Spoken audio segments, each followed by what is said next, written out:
Welcome to the Bigger Room podcast. I'm your host, Mel Cobian. And I'm Jill Bender, and today we're going to talk about the power of one. I have recently been listening to an audiobook called The Power of One More. I don't know who it's by, so I could look that up. But and the idea is, the premise of this is, if you just did one more bit of effort, and that could be with anything you do.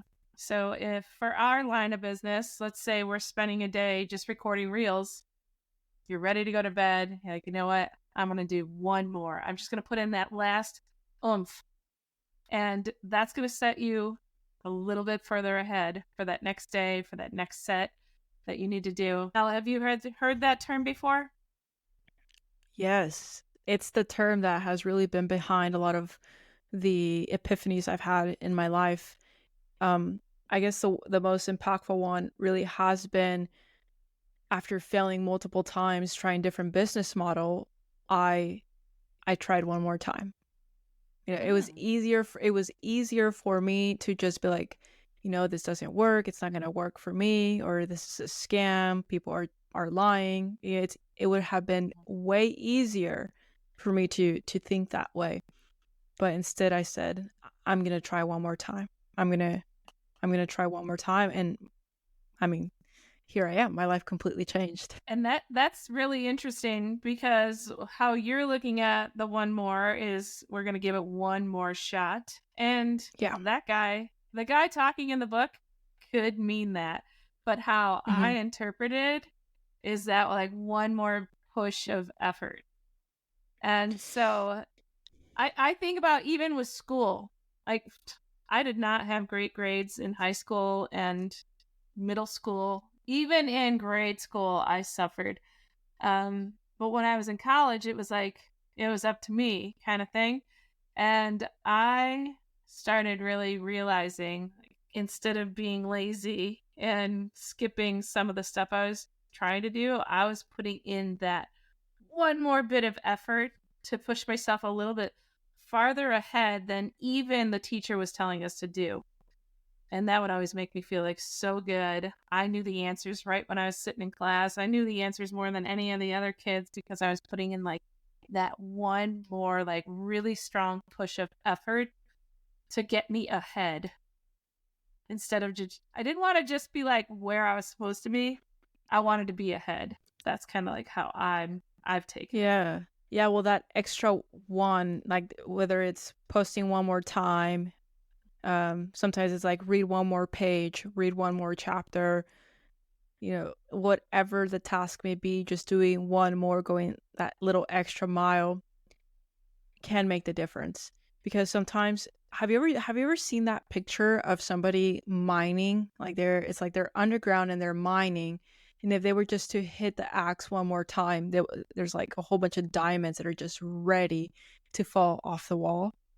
But no, so they turn around. So I love that visual so much, because it's a representation, I feel, that we see time and time again. It's like, oh, it's just one more.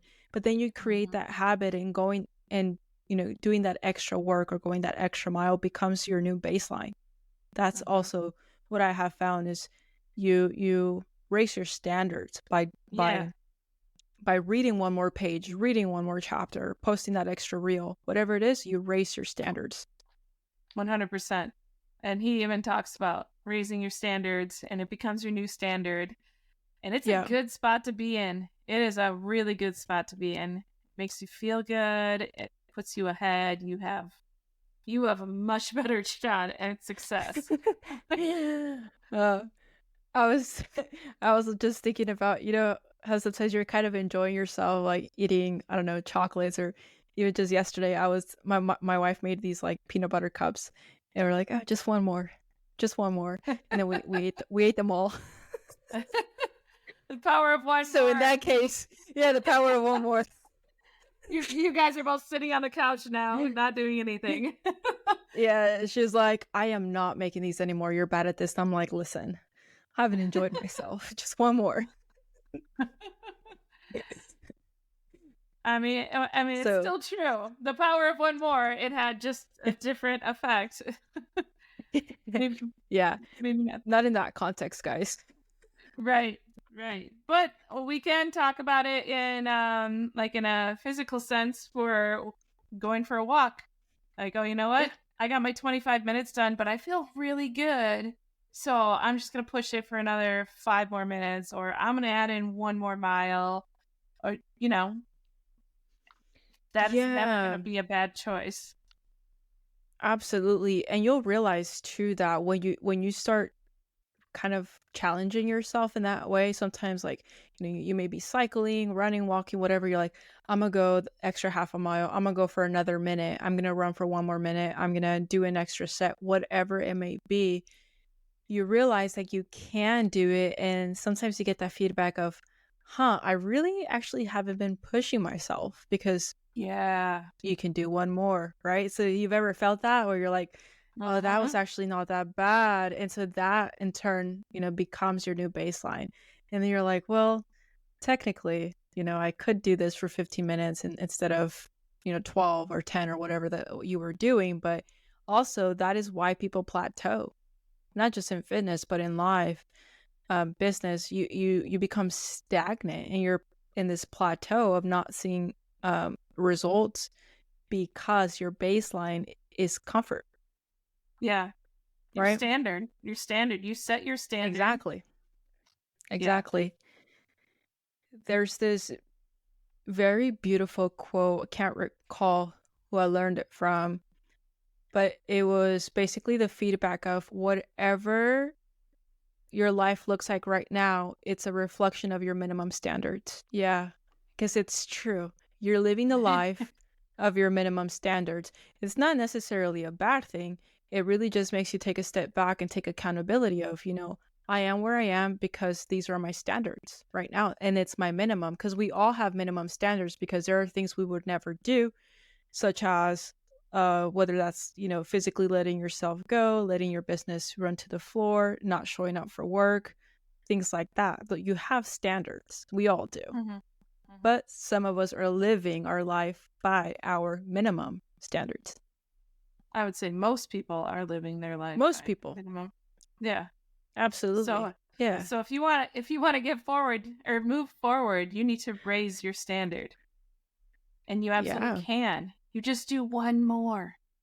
I One more. with you guys, you some listeners, if you have been listening a while, you know that I have a personal trainer, and she'll tell me she just had me do some exercise the other day where I was like, how many more do I have? And she said, you have 8 more. I'm like, oh my God. And so I did my 8 more. And I said, how many did I do? Like 104? And she's like, you did 24. Like, okay, but you never had me do 24 before. And she's like, no, normally you only do, like 18 or 12 or whatever. And she said, we're raising your Yeah. standards. I'm like, all right, well, she said, you did them. I'm like, I did do them. You're right. I can do them. I did do them. And Exactly. yeah, we just have to let ourselves leave that little comfort zone and get Yeah. uncomfortable for just a minute, and then you'll see how much you can do, what you're capable of. That minute of discomfort rewards you with such empowerment after, that is Mhm. unlike any other high that you can get anywhere. That feeling It's of, not. I just did that, I just accomplished that, I just finished that task, I just read an extra chapter, and that feeling of empowerment was just the best way I could describe it, at least for myself. That's how I feel. I feel so empowered when I go above and beyond your expectations. You're like, yes, yes. And then all of a sudden, your energy goes up, and then you start applying that power of one more everywhere else. When you get a workout in and you break a record, now you want to go break records everywhere else. You're like, oh, I'm really gonna apply the power of one more everywhere. Makes you want to do push-ups. Yeah. Yeah. It's just, that feeling makes you feel alive, Yeah, you it know? does. I, It I does. and that's what we're here to do, guys. We're here to feel alive. We're here to be shaken to our core. We're here to find our strength, to raise our minimum standards, Otherwise, when you fall back into living in that stagnant point of view, what a waste. One of the ways that I would look at this is when you think about a kid, and if you encourage a kid to do something that they hadn't done, and then they do it, and then they look at you and they just smile like, "Oh my God, Mom, I just did that." That's Yeah. exactly like the feeling. That's the same feeling that I feel like these kids, have when they complete something like that. It's that same Yeah. feeling that you're like, "Oh my God, I just did that. I just did it. It was scary. It was hard. I thought I wanted to be lazier, but I wasn't. And now I feel Yeah. amazing." It really also ties back to it's just that human side of us that is always looking to be hibernating with everything, not just like physically working out, but there's always a part of us that is like trying to preserve our energy because we're in that fight or flight. Because when you're living your life in that fight or flight, you see everything as a threat, so your body isn't necessarily driven for that extra energy output, whether it's physically or mentally, because even mental energy output, whether that's reading or you have to accomplish tasks, there's still a part of you that you have to give. And if you're living your life in that fight or flight, emotional reactive state, take a deep breath. Right, take a deep breath and pull back, because what I have seen is people who are really stressed out are living their life from that survival. And so when you're living in survival, that's probably why you're not motivated, right? We talk about motivation, but motivation doesn't last because motivation alone isn't what it takes. It's a it's an internal way of living. It's an internal way of being, an internal way of leading that you have to show up. You have to show up with that. It's not motivation. Motivation comes and goes, that's for sure. Correct. Yeah. Which is why, for sure, I hire mentors to motivate me. And that's why I hire personal trainers to push me to do more. Because if I was just doing some push-ups in my house, I would do them until my body felt like I didn't want to do them anymore, and my mind would be like, "Yep, we should probably stop. We got 4 in. Yeah. We're good." Yeah. You've put the stepping stones in front of you that you require to maintain your standards, because you've raised them. And that's okay, right? Because we all, I mean, I pay people too, because I know that I won't get certain things done. Like, I would rather pay them because we all have to have these stepping stones in front of us to uphold us to our higher standards. So that's a good thing to inventory, is what can I delegate so that I do maintain my high standards. I am the what do I need to queen do? of delegation. Yeah. I love it. Yeah. You bring up a really good point, though, that maybe some people are living in that kind of, fight or flight survival mode, and they're so drained that the thought of doing one more is just out of reach. Maybe there's something for you guys to delegate, if you can, to allow you to focus on the things that you're good at. Because I promise you, those feelings of feeling empowered, of feeling alive, that's what we're here to do. That is what we're here to do. If the idea of hiring somebody is scary to you, if you're not at that point, throw on a podcast. Listen to our podcast. Listen to it over. Listen to other episodes. Like, we definitely are. Mel and I want to inspire and motivate and really try and get you guys out of your comfort zone to do more for yourself. Yeah. And better yourself. So throw on podcasts.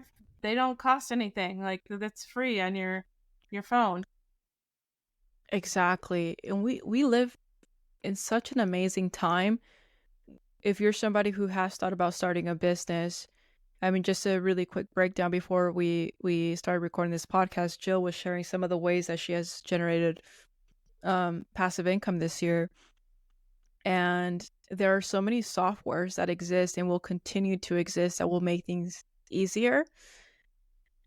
And it's just a matter of you're always gonna have to put that time up front regardless of what you want to do. No, there is no shortcut. There is no No, shortcut. nope. But when you're sick and tired of being sick and tired, when you're ready to try one more time, when you're ready to, watch that extra video, when you're just ready to put in the work, that reward of empowerment is just so worth it. And you'll realize, why didn't I do this before? And you weren't ready. You just weren't ready. Everything will happen for you as it's meant to. And we're just here to pass word and see if it awakens anything in you to take action. And I can tell you, based on what Mel just was talking about, when you do put some effort in and then you start seeing some monetary rewards, those are even better. And those are better motivation to get you to do one more and one more and one more. But yeah, when you start seeing dollar signs roll in, you're like, hell yeah, I'm excited. Let's go. I'm getting more. I'm doing more. Yeah. And to add to that, what I've learned is if not you, someone else will do it one more time. Uh-huh. Mel and I will do it one more time. We will definitely do it one more time. And I'm so excited for what's to come. Just really want to emphasize AI is just, I was reading some articles of already the things and jobs that it's replacing. You can ask it for legal advice. This is really, really good. And it's just going to come and take so many jobs. And we can either learn to hate it or we can learn how to use it to our benefit to help us tap into it and learn how to monetize. So the sooner you jump in, that much further ahead you're going to be as all this stuff continues to develop. Yeah.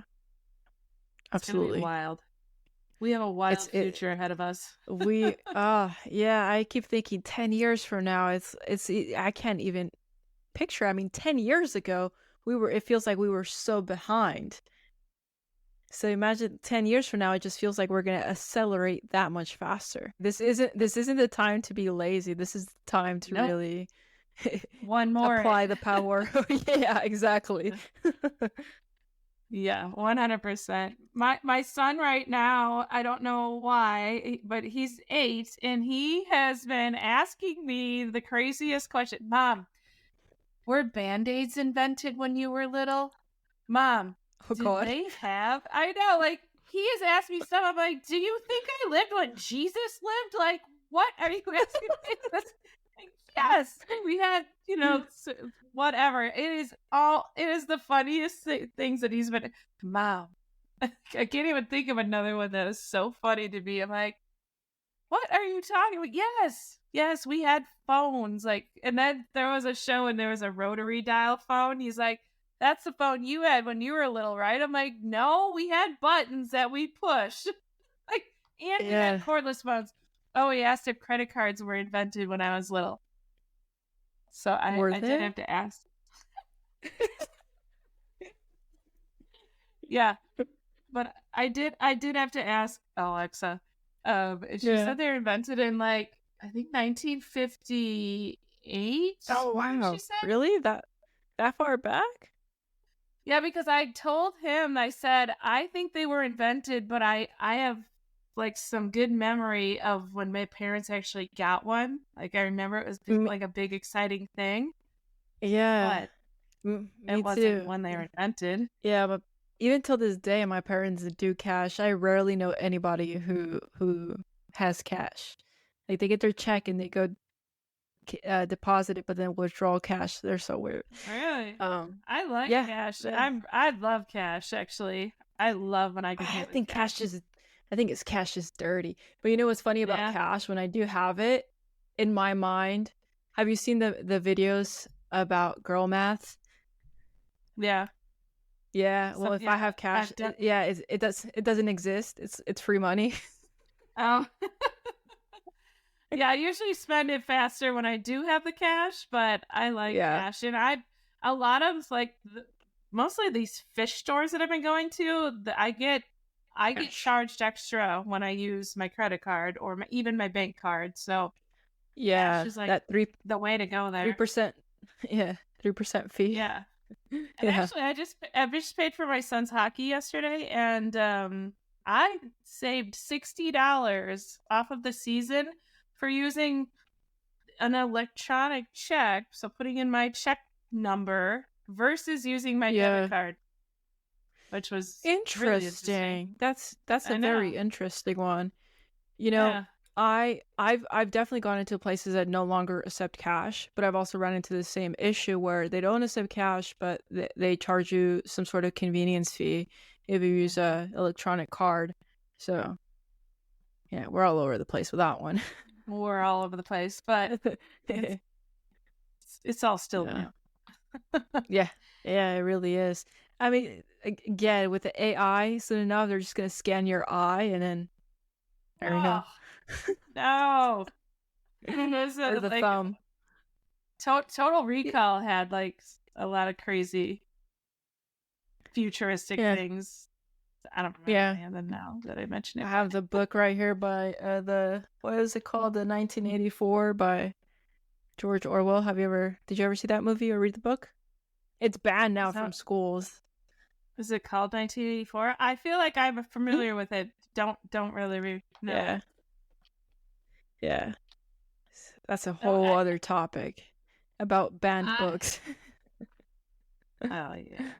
You guys, this is how fast 10 years changed a lot. And you know what's so crazy is twice now this week I was in the car by myself, like my son's not in the car. I was driving and I was learning so much. So my son has starry night reed frogs and we want them to breed.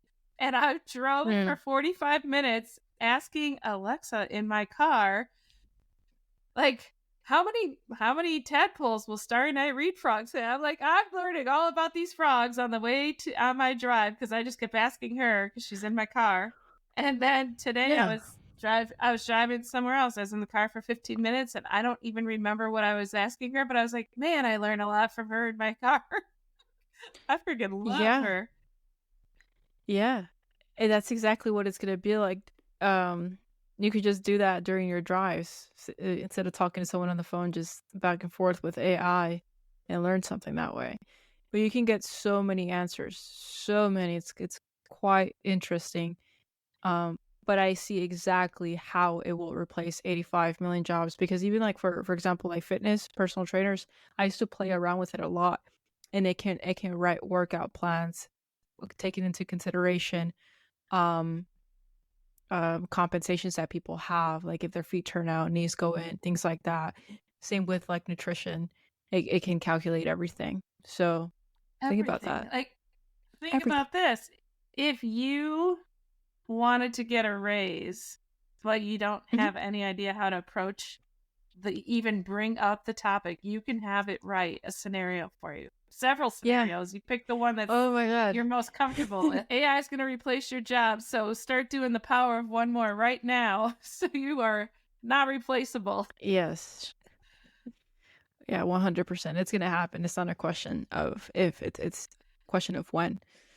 But I do want to just say, if you are the one that's going to take that extra little bit of effort and do that one more piece of effort, you are going to be in the group that maybe won't be replaced as easily.